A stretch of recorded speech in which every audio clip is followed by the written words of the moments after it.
Hello guys, welcome to my channel MG match में। कैसे हो आप सब? आई होप ठीक होंगे। तो अभी मैं उठ चुकी हूँ, मैंने मुंह भी धो लिया है, खाना वाना खा लिया। वैसे मैं ये अपने गांव मतलब अपने ससुराल में, और अभी मैं अपनी बुआ सास के यहाँ पे हूँ। कल आई थी और अभी आज हम लोग जा रहे हैं घूमने मेला। तो हम कौन से मेला जा रही है मैं आपको वीडियो में बताऊंगी। अभी मैं फटाफट मुंह धो ली थी और यहाँ पे ठंड भी बहुत ज़्यादा। मैं कहा मैं रेडी हो जाऊँ क्योंकि ठंड की वजह से फेस ना बहुत वाइट हो जाता है, चाहे मैं कितना भी कुछ अप्लाई कर लूँ। यहाँ मैं फेयर लवली लगा रही थी क्योंकि मुझे नॉर्मली मेकअप रखना था, ज़्यादा हैवी मेकअप नहीं करना था। तो यहाँ पे मैंने नॉर्मली क्रीम लगाया था और ये बेबी क्रीम। उससे पहले मैंने अपना सनस्क्रीन और मॉइस्चराइजर अप्लाई कर दिया था ताकि फेस वाइट ना हो। बट मेरा फेस तब भी वाइट हो जाता है। फिर मैं ना धीरे धीरे अपना मेकअप कंटिन्यूस कर रही थी क्योंकि ज़्यादा हैवी करना नहीं था और टाइम मेरे पास कम था। वैसे भी ठंड का समय है, गाँव में ठंड भी एक्चुअल में बहुत ज़्यादा है। सो अभी मैं सोच रही थी कि मैं करूँ क्या। तो फटाफट मैं मेकअप कर रही थी क्योंकि मुझे टाइम भी बहुत लगा। तो सब बोले थे कि आप ही कर लो पहले क्योंकि आपको टाइम भी लगेगा, क्योंकि आपको साड़ी वगैरह वेयर करनी है। और यहाँ पे मुझे ठंड लग रही थी, मैंने सूट पहन रखा था, मेरी ननद ने दिया था। और ये मैंने अपने हाथ से थोड़ा सा ब्लशर का शेड दे रही थी क्योंकि मैं ब्लशर लगा नहीं रही थी। और फिर मैंने फेस पाउडर लगाया। और अगर आपको वीडियो अच्छी लगी ना तो वीडियो को लाइक कमेंट शेयर सब्सक्राइब करना मत भूलिएगा और वीडियो को स्किप मत कीजिएगा, पूरी वीडियो देखिएगा, आपको ना बहुत मजा आएगा वीडियो देखने में। तो यहाँ पे ना मैं भी रेडी हो रही थी और यहाँ मैं अपने आईब्रो डन कर रही थी क्योंकि आईब्रो वैसे नहीं, आपको पता है कि ग्रोथ कम है तो मुझे आईब्रो बनानी पड़ती है। और यहाँ पे मैं थोड़ी अपनी आईब्रो अच्छे से बना रही थी। यहाँ पे मेरी छोटी ननद मतलब जो सबसे छोटी है वो मुझे आके बहुत परेशान किया था। मैं उसको प्यार से बिल्ली बोलती हूँ कि मुझे ना शादी से पहले भी जानती थी और हम लोग उसे बिल्ली ही बोलते थे, तो मैं उसे बिल्ली ही बोलती हूँ। तो वो मुझे आके परेशान किए जा रही थी, मेरे साथ खेल रही थी, मैं भी उसके साथ खेलते खेलते उनके साथ खेलते खेलते रेडी हो रही थी। और फिर यहाँ पे मतलब मैं बिंदी लगा रही थी, सिंपल बिंदी, क्योंकि यही टिकाऊ होती है मेरे हिसाब से। हम कहीं बाहर जा रहे हैं और ये मेरे फेस पर बहुत ज़्यादा खिलती भी है, अच्छा लगता है जब मैं अच्छे से रेडी होती हूँ तो। और उसके बाद मैं पता नहीं कुछ ढूंढने गई थी बट मुझे मिला नहीं, तो फिर मैं रुक गई। और फिर प्रिंस आके मुझसे कुछ पूछ रहे थे तो मैंने उनको बताया। मैंने यहाँ पर फटाफट मस्कारा अप्लाई कर रही थी। मस्कारा अप्लाई करते करते मैं अभिषेक आए थे, वो मुझसे कुछ बोले बट आई डोंट नो क्या बोले, मैं भूल भी गई। सो यहाँ पे मुझे ना मस्कारा अप्लाई करता है तो मैं खुद इतना सोच में डूब गई मैं क्या कर रही, मतलब कि। और मैं बोलते हुए भी मैं खुद क्यों मतलब ये एडिटिंग भी करते हुए यही सोच रही हूँ कि मुझे ये मस्कारा में इतना टाइम क्यों लगा रही थी। यहाँ पे मैंने फिर मस्कारा अपना ये कर ही रही थी बाय द वे। तो वैसे ना हम लोग जा रहे हैं दादरी मेला, जो बलिया में लगता है, बहुत फेमस है और बहुत ही खास मेला होता है। यहाँ पे कहते हैं कि सारे टीवी एक्टर्स मतलब जो भोजपुरी एक्टर्स होते हैं वो सब आते हैं।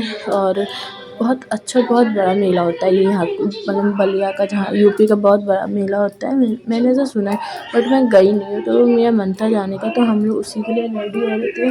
और यहाँ पे मैंने ना 2 शेड की लिपस्टिक निकाली थी और मुझे समझ नहीं आया था कौन सी लगाना लिपस्टिक। तो मैंने कहा कि देखूँगी कौन सी लगाना है, पहले आउटलाइनिंग कर लूँ क्योंकि आउटलाइनिंग करने के बाद है ना लिपस्टिक बहुत अच्छे से लग जाती है।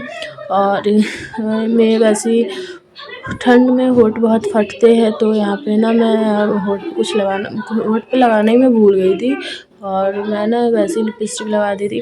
तो उसके बाद मुझे ना मतलब अभी तो कुछ नहीं बट रास्ते में बहुत प्रॉब्लम होती थी, लिप्स पे पापड़ी टाइप में हो रहे थे तो बार बार छूट रहे थे मतलब कि लिप्स फट रहे थे। और लिपस्टिक लगाने के बाद ना अगर मैं आउटलाइनिंग करने की सोचती हूँ ना तो कभी भी आउटलाइनिंग इक्वली नहीं बैठती। अभी देखो अभी मेरे लिप्स कितने प्यारे लगे, मुझे खुद को बहुत पसंद आ रहे हैं। हाय मेरे लिप्स अभी बिल्कुल परफेक्ट बैठ गया शेड। अब मैं हल्का इस पर आउटलाइनिंग करूँगी ना तो देखिएगा आउटलाइनिंग के बाद मुझे कितनी प्रॉब्लम होगी।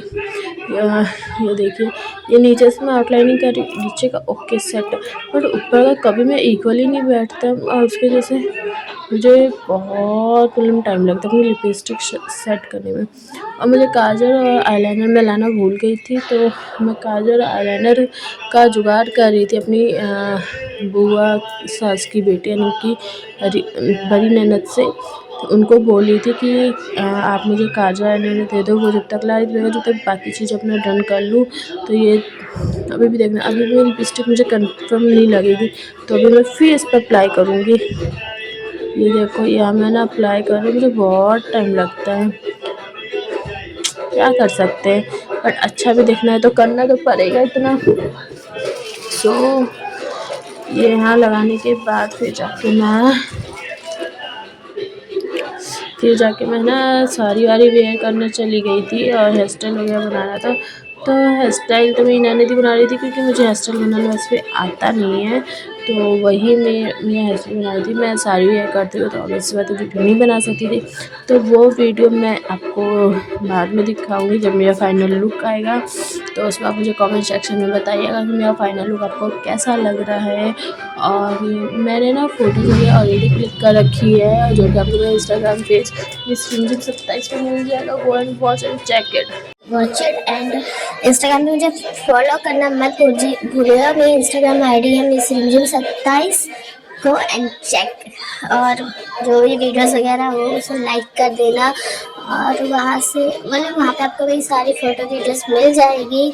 और ये मैं देख रहा अपने लिपस्टिक पहन, बट लिपस्टिक का छोड़ा, ये मेरा फाइनल लुक है। मैंने आईलाइनर काजल सब कर लिया है, हेयर स्टाइल बना लिया है, सिंदूर लगा लिया है, इयरिंग से पहन लिया है। अभी सब लोग रेडी हो रहे थे और मुझे थोड़ी सी ठंड लग रही थी, तो मैं छत पे जाके बैठ गई थी अपने हस्बैंड जी के साथ। मतलब फिर हम लोग निकल चुके थे और हम लोग जा रहे थे सही समझा अपने छोटे हाथी में, मतलब कि ट्रांसपोर्ट वाली गाड़ी में, क्योंकि मेरे चाचा की जो बेटी है उनके हस्बैंड चलाते हैं, तो हम लोग उसमें जा रहे थे। मैं ना बैठे बैठे बहुत ज़्यादा थक गई थी, तो मैं खड़ी हो गई थी, और ये खड़े होते की वीडियो है। फिर हम लोग पहुँच गए थे, मैं अभी आपको दिखाती हूँ हम लोग जहाँ आए हैं। अभी हम उस वक्त उतर रहे थे और मेरे हस्बैंड जी पता नहीं फ़ोन में ही लगे रहते हैं, इनको तो मैं क्या ही बोल सकती हूँ। यहाँ हम आए थे, ये देखिए यहाँ का ये है, मतलब मैं आपको दूर से दिखा रही हूँ, सोचो दूर से इतना अच्छा लगा तो अंदर से कितना ही जगह। ये सच में बहुत ही ज़्यादा बड़ा मेला था, शायद ही मेरी लाइफ में फर्स्ट टाइम ऐसे मेला देखी थी जो बहुत बड़ा। यहाँ पर मतलब कुछ नहीं तो 100 से 200 तो मतलब स्टॉक लगे हुए थे हर चीज़ के। यहाँ पे छोटी से छोटी क्या बड़ी से बड़ी चीज़ें मिली थी। हम लोग घूम ही रहे थे, फिर हमें लग गई थी थोड़ी सी भूख, थोड़ी नहीं मतलब पूरी ही भूख लगी थी, तो हम लोग खाने पीने के लिए कुछ देख रहे थे। और वैसे भी सब झूले का मन नहीं था, क्योंकि मेरी थोड़ी सी तबीयत डाउन थी, मतलब कि ये ट्रैवलिंग की वजह से, तो मैं झूला नहीं झूली। पहले हम लोगों ने खाया, मैं पीछे आप देख सकते हो जलपरी का लगा हुआ था, ये जो भी बोल दो जलपरी का मतलब लगा हुआ था, बट हम लोग नहीं गए थे क्योंकि बहुत ज़्यादा लोग थे और सब ऑलरेडी सब लोग पहले घूम चुके थे। हमने कहा चलो कोई बात नहीं, हम नेक्स्ट टाइम घूमेंगे। सो हम लोग यहाँ पे मोमोज़ खा रहे थे, मोमोज़ खाने के बाद गोलगप्पे खाए, गोलगप्पे खाने के बाद मैंने कुछ सामान खरीदे थे जो कि मैं व्लॉग में नहीं शूट कर पाई थी, क्योंकि मैं ना बहुत ज़्यादा ही बिज़ी थी सामान लेने में ही। उसके बाद हमें शाम हो गई थी, यहाँ पे हमने वज़न चेक करवाया और ये शाम हो चुकी थी। फिर उसके बाद मैं ना गई थी वज़न चेक करवाने। तो यहाँ पे ना ये जो बोले थे उस ज़रूर सुनिएगा। तो ये यहाँ पे मेरा भविष्य बताते हैं और मेरा वेट बताते हैं, कहते हैं कि क्रोध कम करो तो मेरी ज़िंदगी सफल हो जाएगी। मुझे क्रोध आता ही नहीं, अब इनको कौन बताएगा। सो मैं इसी के साथ वीडियो का एंड करी। Thank you for watching.